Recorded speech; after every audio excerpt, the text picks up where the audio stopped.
High learners, তোমাদের সবাইকে বাংলার নিজস্ব ই লার্নিং প্ল্যাটফর্ম স্টাডিতে স্বাগত। তো আজকে আমি তোমাদের পড়াবো রাসায়নিক শক্তি তত্ত্ব। তোমরা আগেই জেনে এসেছো যে শক্তি কি কি রকমের হয়, স্থিতিশক্তি, গতিশক্তি, চৌম্বক শক্তি, তাপ শক্তি, আলোক শক্তি, বিভিন্ন রকমের শক্তি হয়, এগুলো তোমরা জেনে এসেছো। তো শক্তি কিন্তু বিনাশ হয় না, মানে কখনো ধ্বংস হয় না, কোনো না কোনো শক্তি থেকে কোনো না কোনো শক্তিতে রূপান্তরিত হয়, ঠিক আছে, কিন্তু ধ্বংস হয় না। যেমন একটা কথা ভাবো, যেমন ধরো কয়লা পুড়িয়ে কি উৎপন্ন করা হয়, তাপ শক্তি উৎপন্ন করা হয়। তো সেই তাপ শক্তি দিয়ে সেই কোন বাষ্প তৈরি করা হচ্ছে, জল ফুটিয়ে বাষ্প তৈরি করা হচ্ছে। সেই বাষ্প থেকে বাষ্পটা যখন ফ্লো করছে তার সাথে টারবাইন ঘুরিয়ে কি তৈরি করা হচ্ছে, তাপ বিদ্যুৎ উৎপাদন করা হচ্ছে। তাহলে সেই তাপ শক্তিটা আবার সেই বিদ্যুৎ কিসে রূপান্তরিত হলো, তাপ শক্তি থেকে গতি শক্তি হলো, টারবাইনের চাকা ঘুরছে, সেই গতি শক্তি থেকে কি মানে যান্ত্রিক শক্তি, যান্ত্রিক শক্তি থেকে আবার কিসে রূপান্তরিত হলো, যান্ত্রিক শক্তি থেকে আবার বিদ্যুৎ শক্তিতে রূপান্তরিত হলো, মানে তড়িৎ শক্তিতে রূপান্তরিত হলো। তো এইভাবে কিন্তু শক্তির রূপান্তর হচ্ছে। আবার ধরো সেই বিদ্যুৎ দিয়ে একটা মোটর ঘোরানো হচ্ছে, তাহলে সেখানে কিসে রূপান্তরিত হলো, যান্ত্রিক শক্তিতে রূপান্তরিত হলো। তাহলে কি হলো ঘটনাটা, কয়লা পোড়ানো হলো, তাতে কি উৎপন্ন হলো, তাপ শক্তি। সেই তাপ শক্তি কি করছে, টারবাইন ঘোরাচ্ছে, তাহলে ওটা কি হচ্ছে, যান্ত্রিক শক্তি। যান্ত্রিক শক্তি থেকে কিসে রূপান্তরিত হলো, তড়িৎ শক্তিতে। তড়িৎ শক্তি থেকে আবার কিসে রূপান্তরিত হলো, যান্ত্রিক শক্তিতে। তাহলে এক শক্তি থেকে আরেক শক্তিতে রূপান্তর হচ্ছে ঠিকই, কিন্তু শক্তির কিন্তু বিনাশ ঘটছে না। তো এখানে এই তাপগতিবিদ্যায় মূল আলোচ্য বিষয় কিন্তু ওই শক্তির রূপান্তরটাই কিন্তু এখানে মূল আলোচ্য বিষয়। ওকে, তাহলে চলো পরের টপিকে যাওয়া যাক। তো পরের টপিকে যাওয়ার আগে তোমাদের কিছু বলে নিই যে আমাদের অগাস্ট মাস থেকে তোমাদের জন্য শুরু হতে চলেছে ক্লাস 11 এর জন্য আরম্ভ ব্যাচ। এই আরম্ভ ব্যাচে যারা এখনো এনরোল করনি তারা প্লে স্টোর থেকে স্টাডিয়ার অ্যাপ ইনস্টল করে এই আরম্ভ ব্যাচে এনরোল করো এবং প্রস্তুতিকে আরো বেটার জায়গায় নিয়ে যাও তোমরা, ঠিক আছে। তো এটার প্রাইসেস খুব অ্যাফোর্ডেবল একটা প্রাইসেস আছে। দেখো প্রাইসেসটা আমি লিখে দিচ্ছি, প্রাইসেসটা খুব কম,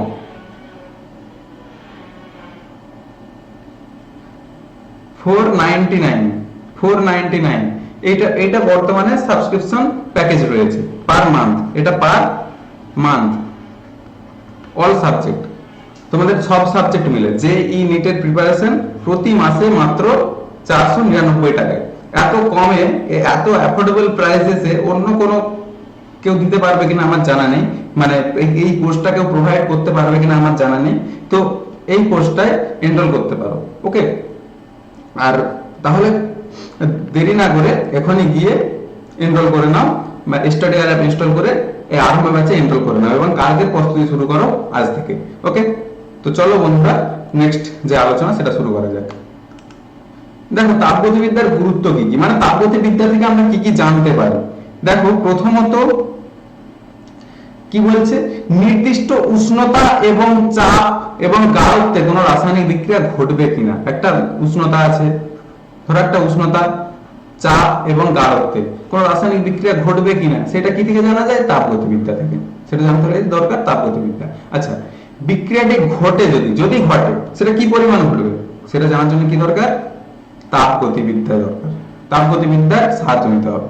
তারপর কোন রাসায়নিক বিক্রিয়ায় সাম্যাবস্থায় বিকারক ও বিক্রিয়াজাত পদার্থগুলির পরিমাণ এবং বিক্রিয়াটির সাম্য ধ্রুবকের মান নির্ণয় করা যায়।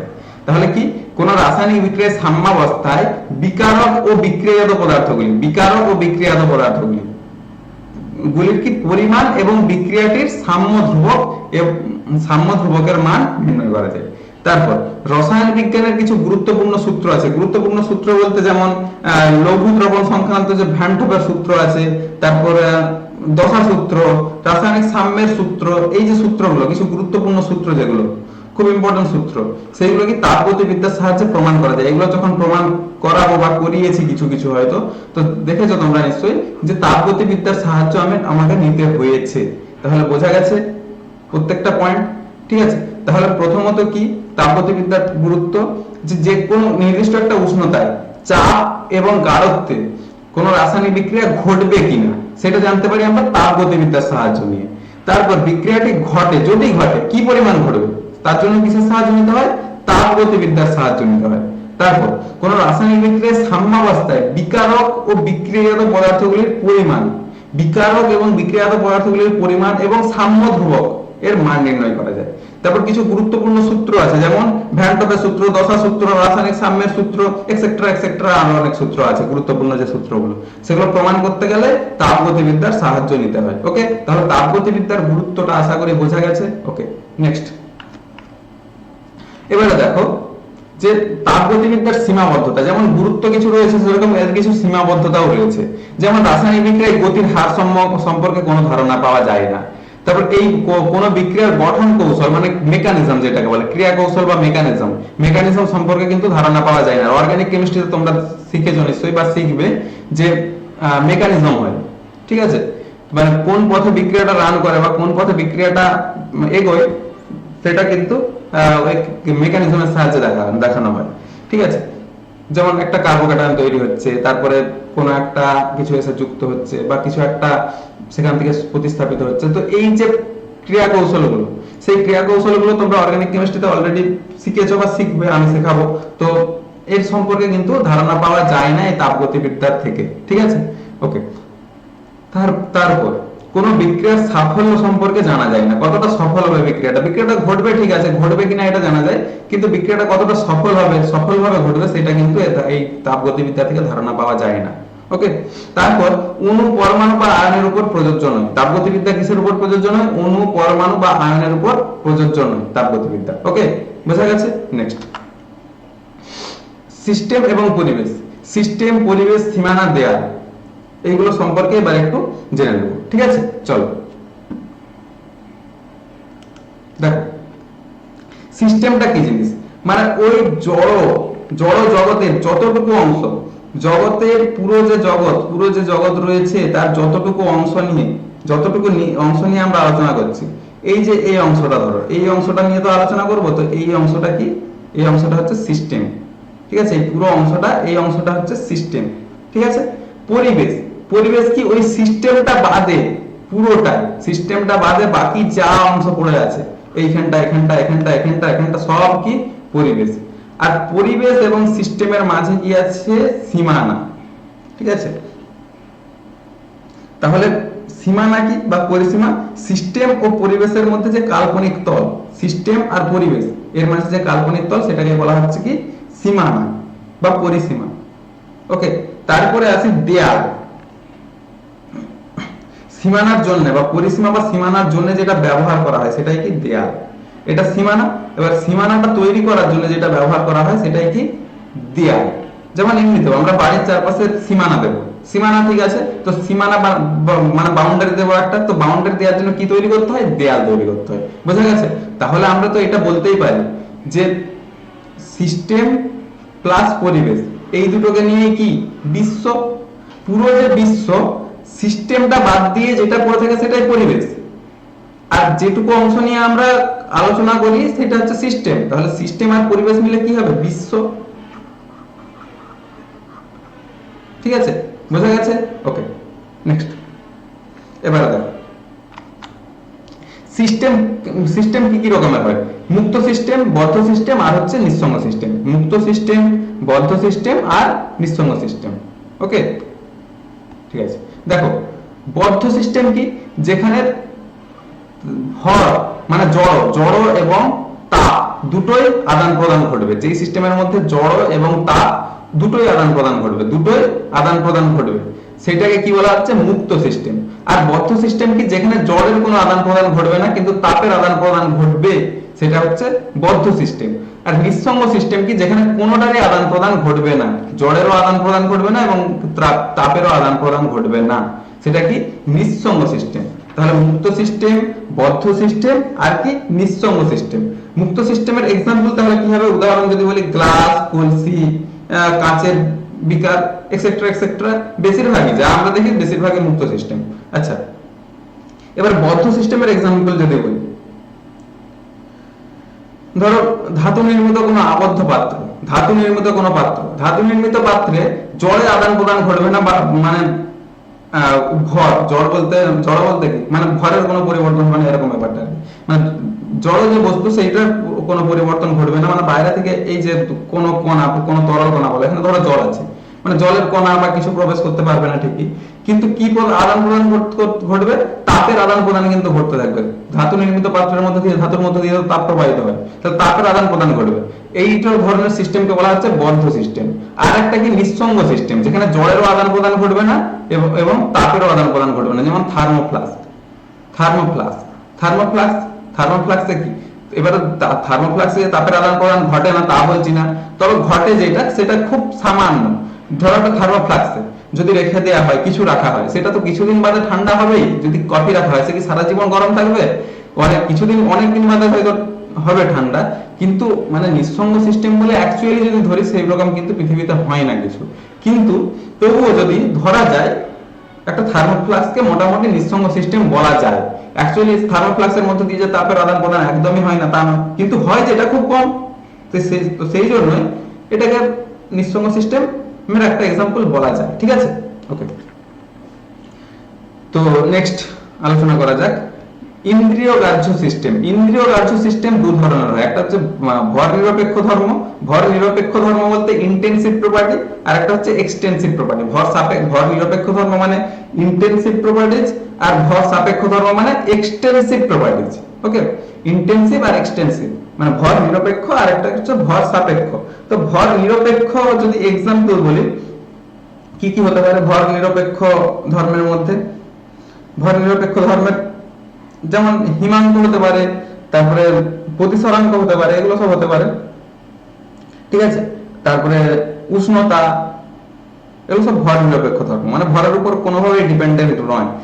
উষ্ণতা, চাপ, ঘনত্ব, পৃষ্ঠটান, এগুলো সব ভর নিরপেক্ষ ধর্ম। ঠিক আছে, যেমন ঘনত্ব সমান ভর বাই আয়তন, ঠিকই, কিন্তু ওইটা কিন্তু ভর নিরপেক্ষ ধর্ম। ঠিক আছে, তাহলে উষ্ণতা, চাপ, ঘনত্ব এগুলো কি সব ভর নিরপেক্ষ ধর্ম। আচ্ছা, উষ্ণতা,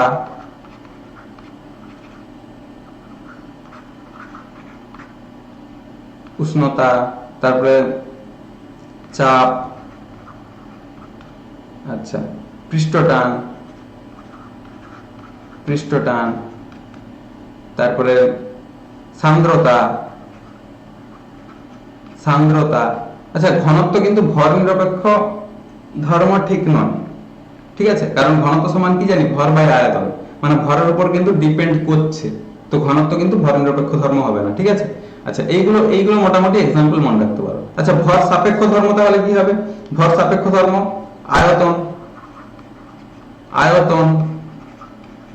আয়তন হবে, তারপরে মোল সংখ্যা,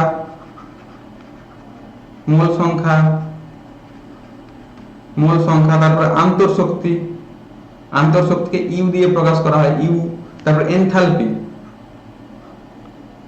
এইচ। ঠিক আছে, গিবস মুক্ত শক্তি মানে জি, এগুলো হতে পারে। ঠিক আছে, এগুলো সব ভর সাপেক্ষ ধর্ম। ঠিক আছে, ওকে। নেক্সট অবস্থার অপেক্ষক। অবস্থার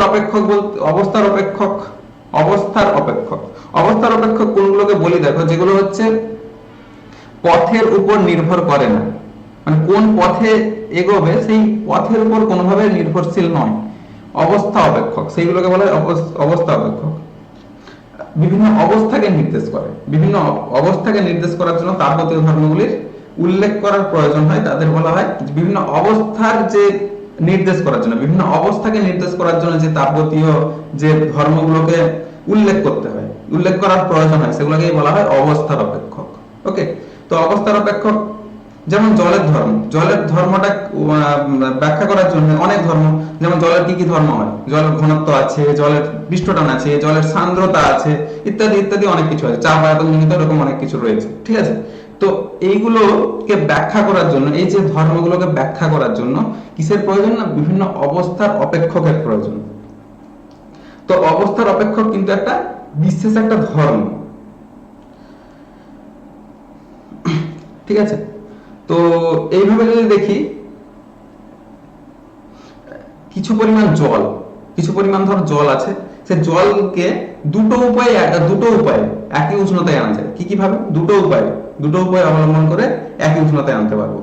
ধরো প্রথমে একটা জল 25°C ছিল, 25°C একটা জলের উষ্ণতা ছিল, সেইটাকে 50°, 25° থেকে বাড়িয়ে 50° করে দিলাম, 50°C করে দিলাম। এটা একটা হতে পারে। আর একটা কি হতে পারে, এবার ওই জলকে 25° থেকে 40°তে আনলাম, 40°C আনলাম।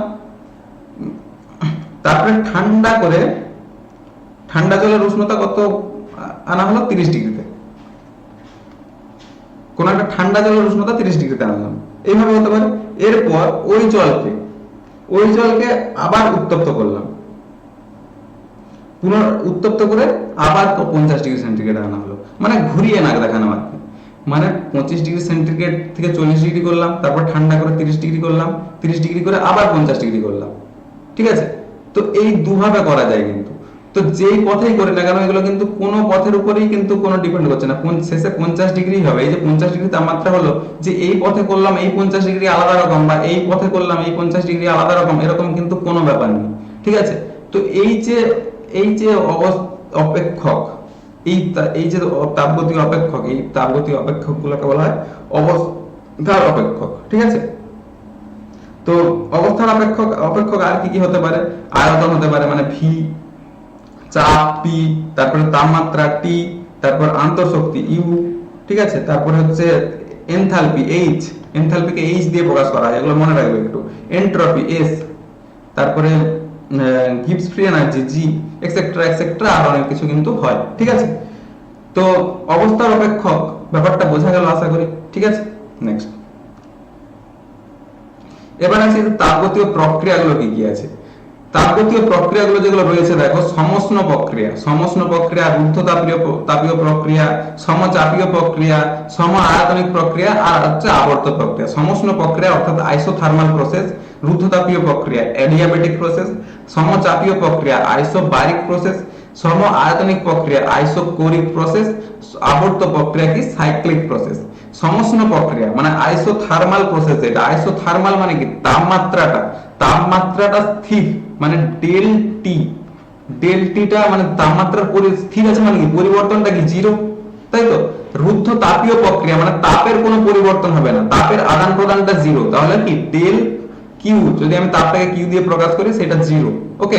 সমচাপীয় প্রক্রিয়া মানে চাপের পরিবর্তন হবে না, চাপের পরিবর্তন যদি না হয় তাহলে del p is equal to zero. আবার সম আয়তনিক প্রক্রিয়া মানে আয়তনের কোনো পরিবর্তন হবে না, তাহলে কি বলতে পারি del v equal to zero. আবার আবর্ত প্রক্রিয়া সাইক্লিক প্রসেসে কি হবে, ডেল ইউ মানে আন্তঃশক্তির কোনো পরিবর্তন হয় না, del u is equal to zero. তো এইগুলো হচ্ছে মূল ব্যাপার আর কি, এই প্রক্রিয়াগুলো, ওকে। এবারে আসি যে এই প্রক্রিয়াগুলো কিভাবে সংঘটিত হয়। যেমন একটা সমষ্ণ প্রক্রিয়ার কথা ভাবো। সমষ্ণ প্রক্রিয়া, একটা পাত্র নিলাম, তাতে গরম জল আছে, এখানে একটা পিস্টন আছে, ওকে। তারপরে এই পিস্টনটাকে তুলা হলো, একটু তুলে নেওয়া হলো এইরকম জায়গা থেকে, ধরো এইরকম জায়গায় নিয়ে আসা হলো, তাহলে এইরকম ছবিটা হবে না, ঠিক আছে। মানে এইটাকেই আমি এরকম ভাবে দেখানোর চেষ্টা করছি। তাহলে এই যে প্রথমে যে আয়তনটা ছিল সেটা কি V1, এখানে যে আয়তনটা হলো সেটা কি কত হলো V2, ওকে। এখানে যে আয়তনটা ছিল সেটা T1, এখানে যে আয়তন, আচ্ছা T1 T2 ব্যাপারটা না, এখানে তাপটা যেহেতু কনস্ট্যান্টই থাকবে। আচ্ছা এইখানে গরম জল আছে, এখানে যেটা আছে গরম জল। তাহলে দেখো এখানে টিকেই ছিল, এখানে টিকেই আছে, কিভাবে থাকবে তাহলে আমরা কি জানি, ভি ভ্যারিজিয়াস টি, আচ্ছা পি ভ্যারিজিয়াস 1/v আর ভি ভ্যারিজিয়াস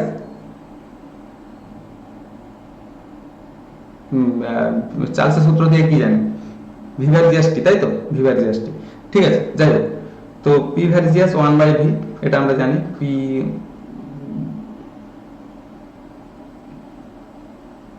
হ্যাঁ ঠিক, P varies as P1 V1 PV/T সমান ধ্রুবক। তাহলে কি আয়তনের সাথে সম্পর্ক কি হবে, হ্যাঁ সমানুপাতিক হবে, ঠিক আছে। যাই হোক, তো এটা আমি একটু রিকল করছিলাম, ঠিক আছে। তো বোঝানোর জন্য, ঠিক আছে। তো এবারে আসি মূল আলোচনায়।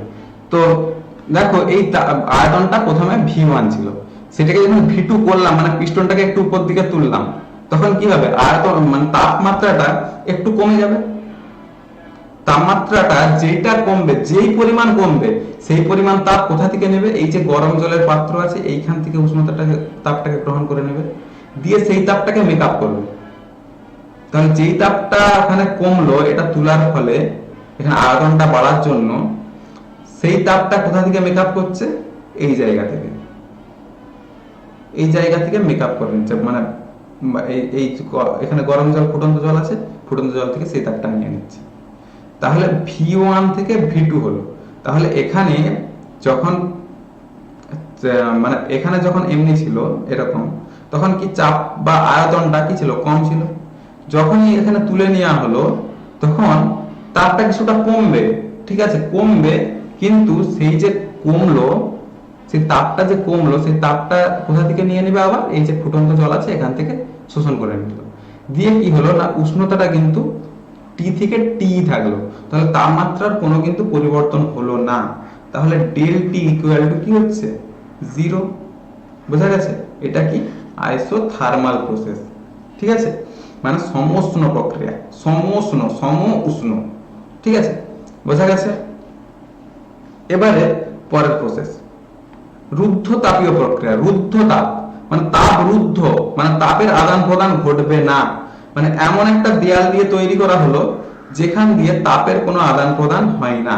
তাহলে সেইটা যেটা তাপটা কমছিল, সেই যে তাপটা কমছিল সেটা যে মেকআপ হয়ে যাচ্ছিল, মানে এই যে বাইরের যে গরম ফুটন্ত জল সেখান থেকে যে শোষণ করে নিচ্ছিল, এখানে কি সেটা পারবে না, মানে বাইরে থেকে কোনো, বাইরেতে মানে এমনিতেও যে উষ্ণতা যদি কিছু থাকে বাইরে, সেই উষ্ণতাকেও কিন্তু গ্রহণ করতে পারে না। আচ্ছা, এখানে আরেকটা জিনিস বলে নি, যে এই প্রক্রিয়াটা তাহলে ধীর গতির প্রক্রিয়া না দ্রুত গতির প্রক্রিয়া হবে?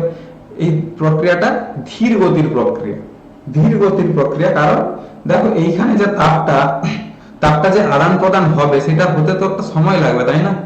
তাপটা যেতে, এই যে তাপটা যে মেকআপ করবে, তাপটা এইখানে প্রবেশ করতে কিছুটা তো সময় লাগবে, তাপের আদান প্রদান হতে। তো আমি যদি খুব দ্রুত তুলে নিই এটাকে, তাহলে কি এই তাপটা সহজে যেতে পারবে এখানে, সে মানে যাওয়ার মতো স্কোপ পাবে, মানে সুযোগ কি পাবে, পাবে না। তো সেই জন্য এই তাপটা যাতে যেতে পারে এখানে, এই পাত্রের মধ্যে প্রবেশ করতে পারে, দেয়াল ভেদ করে যেতে পারে, তার জন্য কি তাকে একটু সময় দিতে হবে। তাহলে এটা কিন্তু আস্তে আস্তে আস্তে আস্তে প্রক্রিয়াটা ঘটাতে হবে, অর্থাৎ ধীরে ধীরে ধীরে ধীরে প্রক্রিয়াটা ঘটবে। তাহলে এই আইসোথার্মাল প্রসেস বা সমউষ্ণ প্রক্রিয়া কি, একটা ধীর গতির প্রক্রিয়া। আবার এইটা দেখো, এখানে কিন্তু তাপ রুদ্ধ দেয়াল, এখানে কোনো তাপ কিন্তু যেতে প্রবেশ করতে পারে না, ঠিক আছে। তাহলে পিস্টনটা ছিল, পিস্টনটাকে তুলে নেওয়া হলো। প্রথমে ধরো আয়তন ছিল V1, তারপরে আয়তন ধরা হলো V2।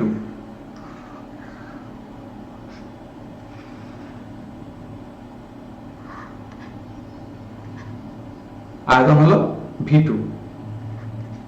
কোনটা বেশি? নিশ্চয়ই V2 বেশি, তাই তো, V2 গ্রেটার দেন V1, তাই তো, V2 গ্রেটার দেন V1। তাহলে এই যে তুলে নেওয়া হলো, এখানে কিন্তু তাপের আদান প্রদান ঘটছে না, তাহলে তাপটা কি হচ্ছে, আলটিমেটলি কমে যাচ্ছে। এখানে ধরো T1 ছিল, এখানে T2 হলো, T2 হলো। সেখানে তাপের আদান প্রদান ঘটছিল, এই যে তাপটা যেটা কমছে, এখানে আয়তনটা বাড়ার ফলে সে তাপটাকে মেকআপ করে দিচ্ছিল। কিন্তু এই ক্ষেত্রে তাপটাকে তো মেকআপ করার মতো কোনো স্কোপ নেই, কোনো সুযোগ নেই এখানে। কারণ কি, অবরুদ্ধ করে দেওয়া হয়েছে, দেয়ালটা একদম রুদ্ধ করে দেওয়া হয়েছে, মানে এমন একটা মানে অন্তরক পদার্থ দিয়ে তৈরি। এই যে দেয়ালটা একটা অন্তরক পদার্থ, মানে কুপরিবাহী, তাপের কুপরিবাহী পদার্থ দিয়ে তৈরি করা হচ্ছে।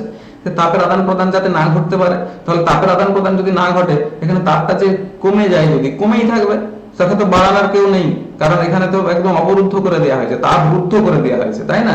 তাহলে তাপটা, দ্বিতীয় যে তাপটা হলো, এই তাপটা কি হবে, অনেক কম হবে।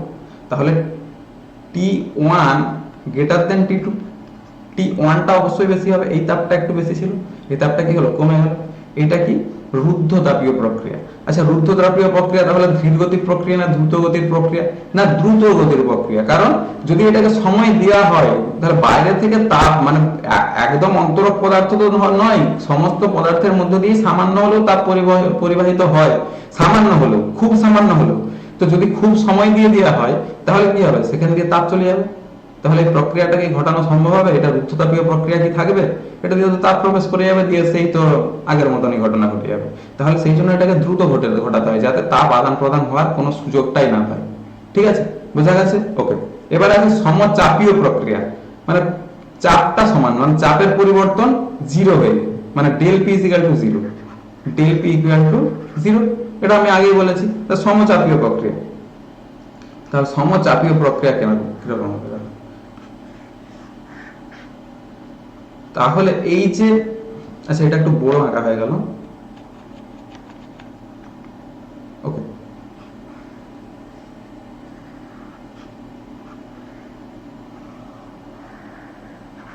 ঠিক আছে, এবার মোটামুটি ঠিক আছে, দুটোকে সমান ভাবো আর কি। ঠিক আছে, ওকে।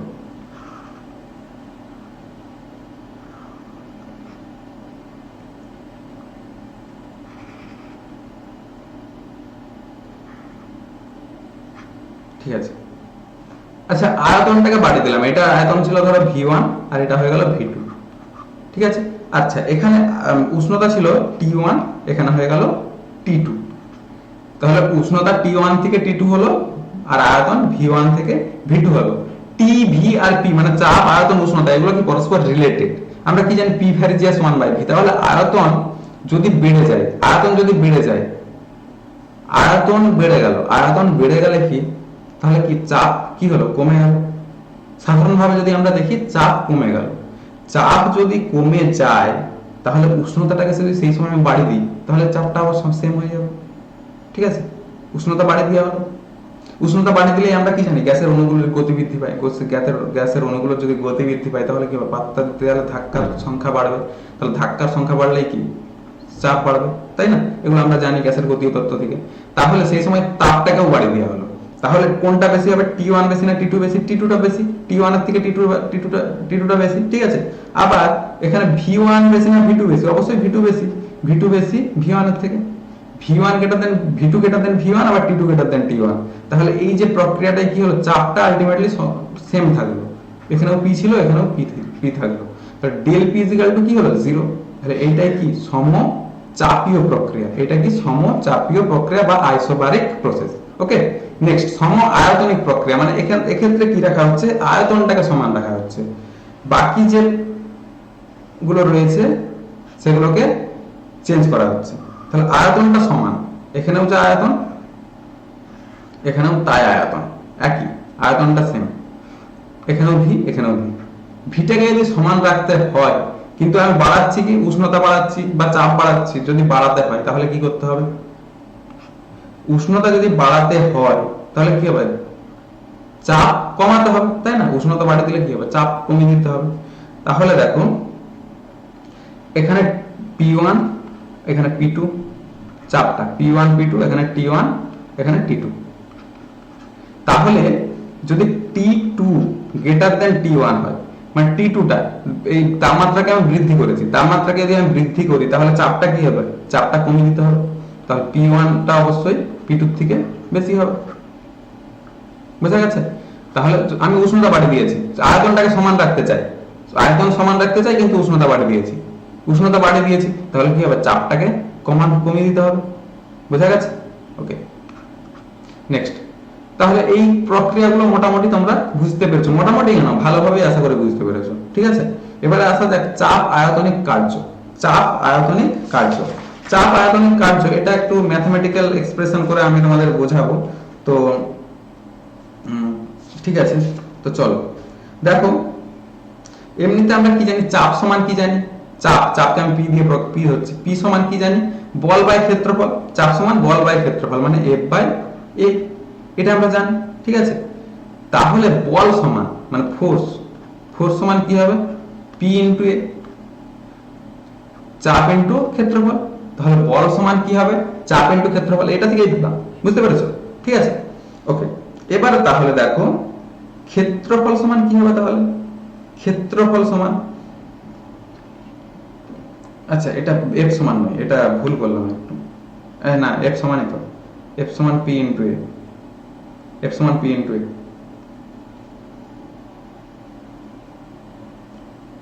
ঠিকই তো আছে।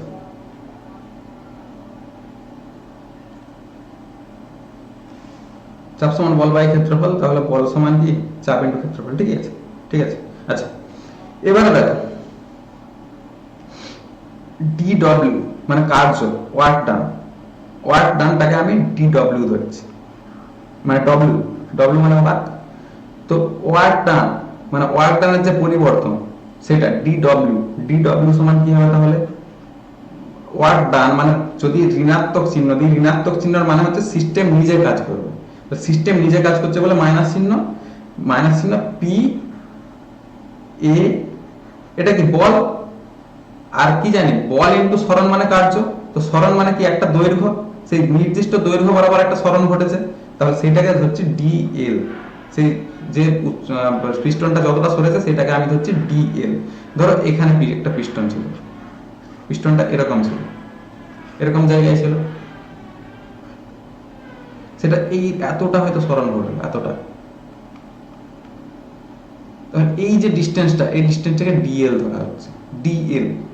তাহলে ডিএল পিস্টনটাকে তুললাম ডিএল দৈর্ঘ্যের, মানে সিস্টেম নিজে কাজ করলো, নিজে ওইটা তুললো, আমি নিজে উপর থেকে মানে বাইরে থেকে ওখানে বল প্রয়োগ করা হয়নি, সিস্টেম নিজে কাজ করেছে, আমি কোনো কাজ করি না। মানে বাইরে থেকে কাজ করলে কিন্তু এটা প্লাস হবে, আর সিস্টেম নিজে কাজ করলে হবে নিজে থেকেই উঠেছে, তাহলে এইটা কি হবে মাইনাস, সেই জন্য নেগেটিভ সাইনটা এটা কিন্তু চিনতে পারে, এটা কিন্তু মনে রাখবে। ঠিক আছে, তাহলে DW সমান P into A into DL, বোঝা গেছে?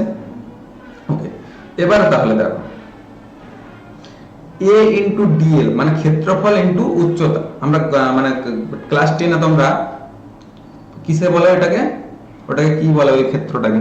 চোঙ, লম্ববৃত্তাকার চোঙের ক্ষেত্র আয়তনের সূত্র তোমরা পড়েছো যে ক্ষেত্রফল ইনটু উচ্চতা সমান আয়তন, তাই তো? তাহলে A মানে এই যে ক্ষেত্রফলটা ইনটু এই যে উঠলো যতটা, এটা DL ধরছি, তাহলে এই যে এই টার্মটাকে আমরা কি লিখতে পারি? ভি। এই যে এটা মানে কি ভি, ঠিক আছে, সমান কি লিখতে পারি? Minus p d v. বোঝা গেছে? এতটা বোঝা গেল আশা করি। এবারে দেখো তাহলে গ্যাস কর্তৃক মোট কৃতকার্য, ধরো আয়তনটা V1 থেকে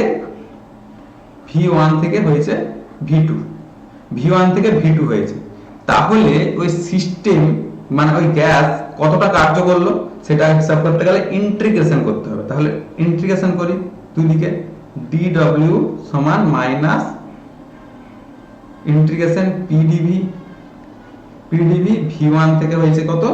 V2 থেকে হয়েছে V2। তাহলে এটা DW কে ইন্টিগ্রেশন করলে কি হবে? W ইকুয়াল টু P তো কনস্ট্যান্ট রাশি, কনস্ট্যান্ট টার্মস, তাহলে কনস্ট্যান্ট টার্ম বাইরে বেরিয়ে যাবে, মাইনাস P DV কি হয়? DV V হয়। এবার এটা যেহেতু নির্দিষ্ট সমাকলন, তাহলে কি হবে? V2 minus V1। ওকে, নির্দিষ্ট সমাকলন উপরেরটা মাইনাস নিচেরটা, ঠিক আছে, নির্দিষ্ট সমাকলনের ক্ষেত্রে। এমনিতে হলে এটা যদি অনির্দিষ্ট হতো এটাকে ভি লিখতাম, p v minus p v plus c লিখতাম, সেটা ইন্টিগ্রাল কনস্ট্যান্ট একটা থাকতো। তো এগুলো তোমরা 12 এ শিখবে, তো এখন মোটামুটি একটু জেনে রাখো যে এরকম হয় ব্যাপারটা, ঠিক আছে। ওকে, তাহলে এইটাকে ডেল ভি লিখতে পারি, তাহলে W সমান কি? Minus P del v, W সমান মাইনাস পি ডেল ভি। এটা মনে রাখবে, এটা দিয়ে কিছু ছোটখাটো অঙ্ক অনেক থাকবে, ঠিক আছে। ওকে, এটাই তাহলে কি চাপ আয়তনিক কৃতকার্য, বোঝা গেছে? আচ্ছা, এটা ভি, সরি, W সমান মাইনাস পি ডেল ভি, এটাই চাপ আয়তনিক কার্যের রাশিমালা। ওকে, নেক্সট এবারে আসা যাক তাপগতিবিদ্যার প্রথম সূত্র। তাপগতিবিদ্যার প্রথম সূত্র কি বলছে? যে বিশ্বের মোট শক্তির পরিমাণ নির্দিষ্ট এবং অপরিবর্তনীয়। একটা নির্দিষ্ট পরিমাণ শক্তি আছে কিন্তু সেটা কোনো পরিবর্তন হয় না। এবারে কি হয়? একটা শক্তি থেকে আরেকটা শক্তি রূপান্তরিত হয়, সেটা ঠিক আছে।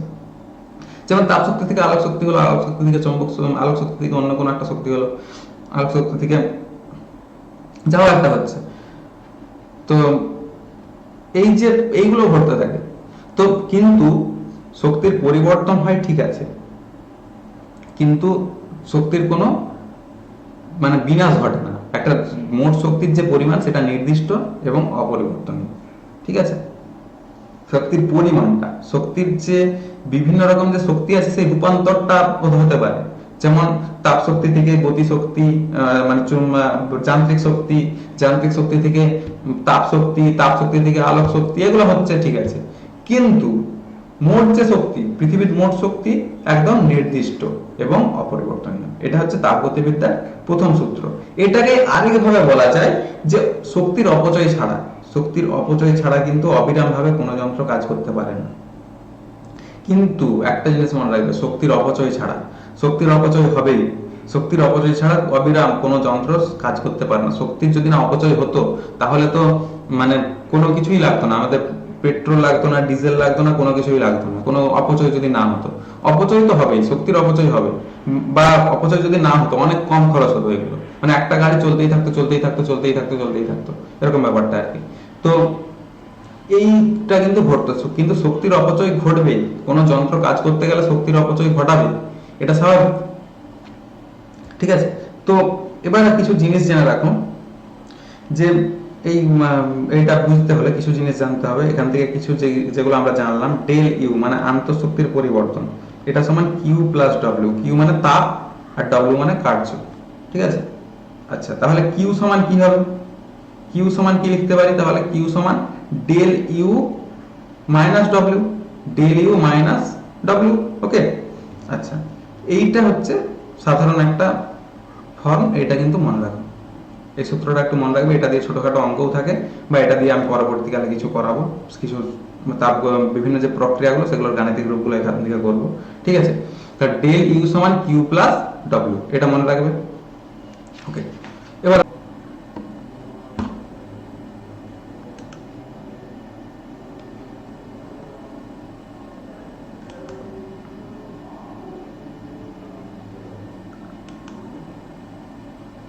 এবার তাহলে দেখো বিভিন্ন প্রক্রিয়ায় প্রথম সূত্রের গাণিতিক রূপ। সমষ্ণ প্রক্রিয়া প্রথমে দেখো, সমষ্ণ প্রক্রিয়ার ক্ষেত্রে কি হয়? সমষ্ণ প্রক্রিয়ায় আন্তঃশক্তির পরিবর্তন মানে del you equal to zero, del u zero. আমরা কি জেনে এসেছি, মানে তাপগতিবিদ্যার প্রথম সূত্রের যে গাণিতিক রূপটা কি জানি, যে ডেল ইউ সমান কিউ প্লাস ডব্লিউ, এটা আমরা জানি। তাহলে এটা যদি জিরো হয়ে যায় তাহলে কি হচ্ছে? কিউ প্লাস ডব্লিউ ইকুয়াল টু কি? জিরো। তাহলে কিউ সমান কি? মাইনাস ডব্লিউ, কিউ সমান মাইনাস ডব্লিউ, তাই তো? কিউ সমান মাইনাস ডব্লিউ, আর কিউ মানে আমরা কি জানি, মানে গৃহীত তাপ। কিউ মানে প্লাস কিউ, এটা প্লাস কিউ, তো প্লাস কিউ মানে কি জানি? গৃহীত তাপ। আর মাইনাস ডব্লিউ মানে কি? মানে সিস্টেম কর্তৃক কৃত কার্য।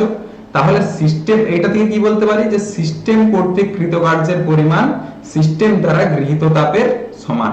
ওকে, আবার দুপাশে যদি মাইনাস দিয়ে গুণ করে দিই তাহলে কি হবে? ডব্লিউ ইকুয়াল টু কি? Minus q. তাহলে সিস্টেমের উপর কার্য করলে কি সিস্টেম থেকে তাপ নির্গত হয়, তাহলে সিস্টেমের উপর কার্য করা হলে সিস্টেম থেকে তাপ নির্গত হয়। প্লাস ডব্লিউ মানে কি? সিস্টেমের উপর কৃত কার্য, আর মাইনাস কিউ মানে কি?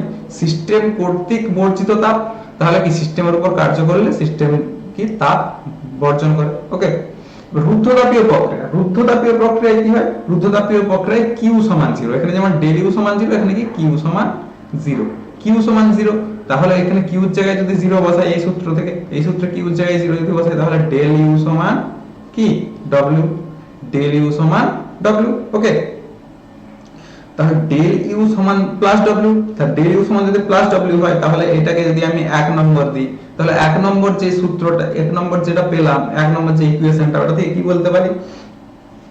ওটা থেকে বলতে পারি এটাই, যে সিস্টেম কর্তৃক, এই যে ডেল ডব্লিউ মানে সিস্টেমের আন্তঃশক্তি, সিস্টেমের আন্তঃশক্তি বৃদ্ধি, ডেল ইউ মানে সিস্টেমের আন্তঃশক্তি বৃদ্ধি, আর প্লাস ডব্লিউ মানে কি? সিস্টেমের উপর কৃতকার্য। তাহলে সিস্টেমের উপর কৃতকার্যের পরিমাণ সিস্টেমের আন্তঃশক্তি বৃদ্ধির সমান। তাহলে সিস্টেমের উপর কৃতকার্য সিস্টেমের আন্তঃশক্তি বৃদ্ধির সাথে সমান। যদি মাইনাস করি, মাইনাস ডেল ডব্লিউ, ডেল ইউ সমান কি? Minus W. মাইনাস ডব্লিউ মানে কি? সিস্টেম কর্তৃক কৃতকার্য, তাহলে সিস্টেম কর্তৃক কৃতকার্য আন্তঃশক্তির হ্রাস, এটা কি? হ্রাস। ডেল মাইনাস মানে কি? হ্রাসের সঙ্গে সমান। তাহলে সিস্টেম কর্তৃক কৃতকার্য সিস্টেমের আন্তঃশক্তি হ্রাসের সঙ্গে সমান। ওকে, এবার সম আয়তনিক প্রক্রিয়া, সম আয়তনিক প্রক্রিয়ায় কি হয়? এই তিনটে যে রাশি এখানে, এটাকে আচ্ছা ডেল ইউ সমান ডেল ইউ সমান কি কিউ প্লাস ডব্লিউ, এটা জানি। আর ডব্লিউ সমান আমরা কি জেনেছি, P del V, minus P del V আর প্লাস পি ডেল ভি, মানে ডব্লিউ সমান পি ডেল ভি, মানে যখন সিস্টেমের উপর চাপ প্রয়োগ করা হয়, মানে সিস্টেম যখন চাপ প্রয়োগ করে বিভিন্ন ক্ষেত্রে, মানে যখন কখনো এটা মাইনাস করতে হয়, কখনো প্লাস করতে হয়। আচ্ছা ঠিক আছে। আচ্ছা সিস্টেম যখন মাইনাস ডব্লিউ কখন করি, যখন সিস্টেম কাজ করছে, মানে সিস্টেম কর্তৃক কৃত কার্য, যখন মাইনাস করি মানে মাইনাস পি ডেল ভি। কিন্তু সিস্টেমের উপর যদি কার্য করা হয়, সিস্টেমের উপর যখন কার্য করা হবে তখন কি প্লাস ডব্লিউ মানে প্লাস পি ডেল ভি, তাহলে Q plus P del V, P del V. Okay, তাহলে ডেল ভি সমান 0। আমরা সমআয়তনিক প্রক্রিয়ায় কি জানি, সমআয়তনিক প্রক্রিয়ার ক্ষেত্রে, আচ্ছা এটা কি দেখা যাচ্ছে না, আমরা বলে দিচ্ছি, তুলে নাও, যে কিউ প্লাস ডব্লিউ আর এটা কি q plus P del v. আচ্ছা সমআয়তনিক প্রক্রিয়ার ক্ষেত্রে কি del v equal to 0, del v equal to 0, তাহলে এটা কি লিখতে পারি, q plus P del V, মানে এটা 0 পুরোটাই। তাহলে এখান থেকে কি পাচ্ছি, যে del you equal to q, তাই তো, del you equal to q. Del u মানে কি সিস্টেমের আন্তঃশক্তি বৃদ্ধির পরিমাণ, তো সিস্টেমের আন্তঃশক্তি বৃদ্ধির পরিমাণ কিউ মানে সিস্টেম দ্বারা গৃহীত তাপের সঙ্গে সমান, তাই তো। আবার এটা যদি মাইনাস করে দিই, মাইনাস ডেল ইউ সমান কি মাইনাস কিউ, তাহলে কি সিস্টেমের আন্তঃশক্তির হ্রাসের পরিমাণ সিস্টেম কর্তৃক বর্জিত তাপের সঙ্গে সমান। ঠিক আছে, বোঝা গেছে? ওকে, তাহলে নেক্সট টপিক যা যাক। দেখো ডেল ইউ একটা অবস্থার অপেক্ষক, ডেল ইউ একটা অবস্থার অপেক্ষক মানে আন্তঃশক্তির পরিবর্তন, মানে অবস্থার অপেক্ষক মানে পথের উপর, যেমন ধরো একটা গ্রাফ আঁকছি আমি, এই যে গ্রাফটা দেখো, এ থেকে বিতে, এ থেকে বিতে আসছে, এই পথ দিয়ে এ থেকে বিতে এলো, এই পথটা 1 নাম্বার পথ। ঠিক আছে, আবার বি থেকে এই পথেই ব্যাক করলো, এই 2 নাম্বার পথে ফিরে গেল প্রক্রিয়াটা। তাহলে 1 নম্বর পথে এ থেকে বিতে এলো, আবার বি থেকে এতে ফিরে গেল। তাহলে এই যে ডেল ইউ যে রাশিটার কথা বলছি, যে অপেক্ষকটার কথা বলছি, সেটা কিন্তু পথের উপর কোনোভাবেই কিন্তু নির্ভরশীল নয়। তাহলে পথের উপর যেহেতু নির্ভরশীল নয়, তাহলে এটা কি একটা অবস্থার অপেক্ষক। এটা যেই পথেই হোক না কেন, এ থেকে যে বিতে এলো আবার বি থেকে এতে গেল, এতে কিন্তু এই পথটা কোনো কিন্তু এখানে ফ্যাক্টর নয়। 1 নাম্বার পথ 2 নাম্বার পথ যেই পথেই ফিরে আসুক, উভয় ক্ষেত্রেই কি আন্তঃশক্তির পরিবর্তন একই হবে, আন্তঃশক্তির পরিবর্তনটা একই। মানে U2 আন্তঃশক্তির পরিবর্তন মানে U2 মাইনাস U1 মানে ডেল ইউটা একই হবে, আন্তঃশক্তির পরিবর্তনটা একই। বুঝা গেছে? তো সেই জন্য এই যে ডেল ইউ যে অপেক্ষকটা, এটা কি অবস্থার অপেক্ষক, পথ নির্ভরশীল নয় এটা। ঠিক আছে, ওকে নেক্সট। কিন্তু কিউ আর ডব্লিউ এর ক্ষেত্রে দেখো, কিউ আর ডব্লিউ, আচ্ছা এইদিকে পি আর এই লেখোটা ভি, এখানে ধরো V1, এখানে হলো V2।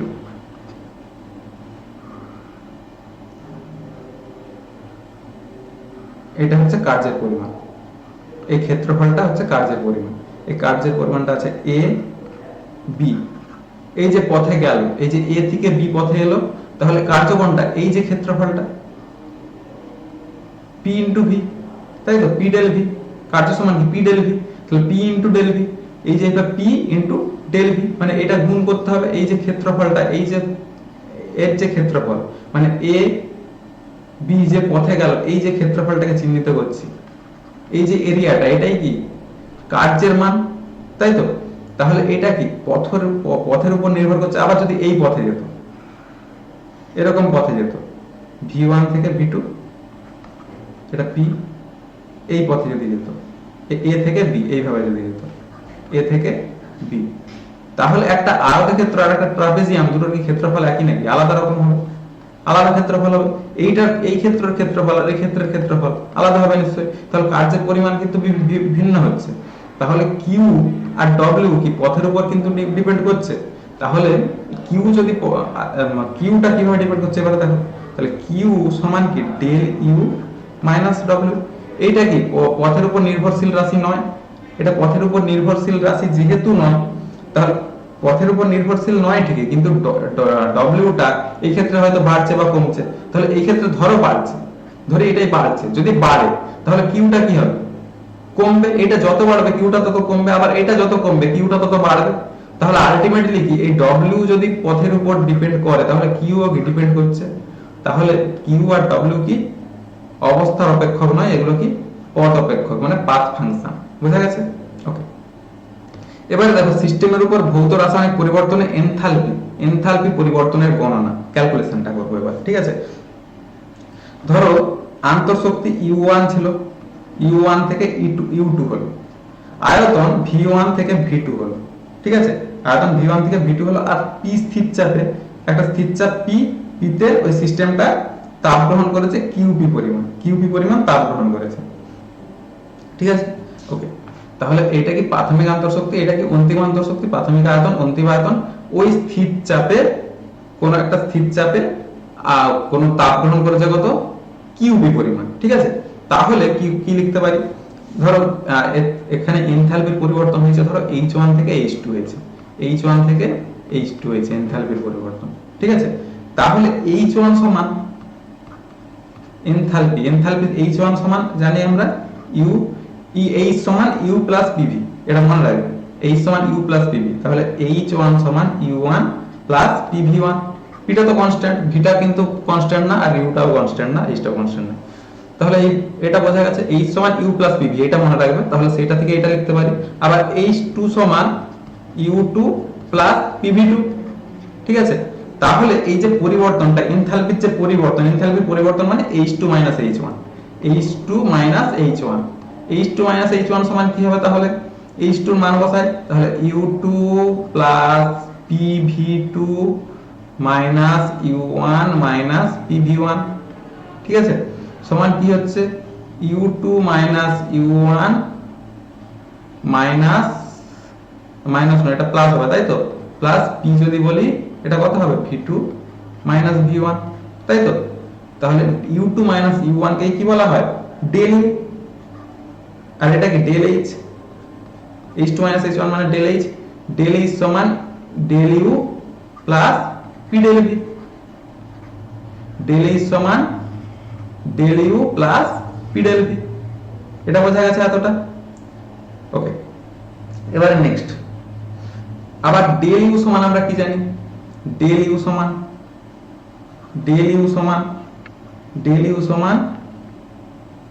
Q প্লাস W, ওকে। আচ্ছা, এইটা যদি ঋণাত্মক চিহ্ন দিই, স্থির চাপে গ্যাসের আয়তন প্রসারণ ঘটে, স্থির চাপে যদি স্থির চাপ যেহেতু স্থির, তাহলে স্থির চাপে কি হয়, আয়তন প্রসারণ ঘটে। আয়তন প্রসারণ যদি ঘটে, আচ্ছা কিউটা স্থির চাপে আয়তন প্রসারণ ঘটছে, কিউটা 0 এই ক্ষেত্রে। ঠিক আছে, কিউ মানে গ্যাসের আদান, মানে তাপের আদান প্রদানটা, এটা তাপটা 0 করে দিই যদি, তাহলে কি হবে, ডেল ইউ সমান, আচ্ছা না এরকম না, ঠিক আছে, কিউ প্লাস ডব্লিউ সমান মাইনাস পি ডেল ভি, ডব্লিউ সমান মাইনাস পি ডেল ভি মানে আয়তন পরিবর্তন, এটা আর নতুন করে বলার নেই। ডব্লিউ সমান পি ডেল ভি, এটা জানি, তাহলে মান বসাই, মানের জায়গায় মান বসাই। তাহলে এখানে কিউটা কত ধরেছিলাম, কিউপি, তাহলে del you equal to QP minus P del V. ঠিক আছে, ডেল ইউ সমান QP minus P del V. কিউপিটা কি, এখানে কিউপিটা হচ্ছে গ্যাস কর্তৃক, কিউপি প্লাস আছে, প্লাস হলে কি গ্যাস কর্তৃক গৃহীত তাপ। তাহলে ডব্লিউ এর মানটা বসালাম, ডব্লিউ সমান কি মাইনাস পি ডেল ভি, সেই ডব্লিউ এর মানটা বসালাম এখানে, জাস্ট, আর কিছু না। বুঝা গেছে? ওকে, ঠিক আছে, তাহলে এবারে মান বসে দিই। তাহলে ডেল এইচ সমান, ডেল এইচ এর মান বসাই, এটা যদি 1 নম্বর দিই, 1 নম্বরে মান বসে দিই। ডেল এইচ সমান তাহলে কি, ডেল ইউ জায়গায় কত বসাবো, q p minus P del v plus P del V. ঠিক আছে, plus P del V minus P del v কেটে গেল, তাহলে অতএব ডেল এইচ সমান কিউপি, এটাই রাশিমালা। বোঝা গেছে? এনথালপির পরিবর্তনটা কত? কিউবি পরিমাণ, অর্থাৎ গৃহীত তাপের সঙ্গে সমান। ঠিক আছে, এটা মনে রাখবে। এখান থেকেও কিছু কিছু অঙ্ক থাকতে পারে। তাহলে বন্ধুরা, আজকের ভিডিও এই পর্যন্তই। দেখা হচ্ছে পরের ভিডিওতে নতুন কোনো একটা টপিক নিয়ে। তো সবাই আশা করি চ্যানেলটাকে সাবস্ক্রাইব করবে এবং ভিডিওটা যদি ভালো লাগে অবশ্যই লাইক করবে এবং বন্ধুদের মধ্যে শেয়ার করবে এবং পরবর্তী ভিডিওর জন্য অপেক্ষা করবে এবং পরবর্তী ভিডিও আমি খুব তাড়াতাড়ি দিয়ে দেবো। তো এই চ্যাপ্টারটা আশা করি যে বেসিক যে কনসেপ্টগুলো ছিল, বেসিক যে জিনিসগুলো ছিল, মানে যেগুলো না জানলেই নয়, সেগুলো আশা করি খুব ভালোভাবে বোঝা গেছে। এবং এই চ্যাপ্টারটাকে তোমরা বইটাকে আরো ভালো করে স্টাডি করো এবং প্রিপারেশনকে আরো বেটার জায়গায় নিয়ে যাও। এবং স্টাডি ইয়ারে যদি তোমরা এনরোল করো, মানে সাবস্ক্রিপশন নাও, তাহলে তোমরা প্রিপারেশনকে আরো বেটার জায়গায় নিয়ে যেতে পারবে, এই কথা আমি দিতে পারি। কারণ এখানে যতই কঠিন টপিক হোক সেগুলোকে আমি সহজভাবে বোঝানোর চেষ্টা করি। ঠিক আছে, তো তোমার প্রস্তুতিকে আরো বেটার জায়গায় নিয়ে যাও এবং স্টাডি ইয়ারে ইজি লার্নিং অ্যাপ, এটা একটা ইজি লার্নিং অ্যাপ এবং বাংলা ভাষায় নিজের ভাষায় শিখে নাও। স্টাডি ইয়ার মেক স্টাডি ইজিয়ার।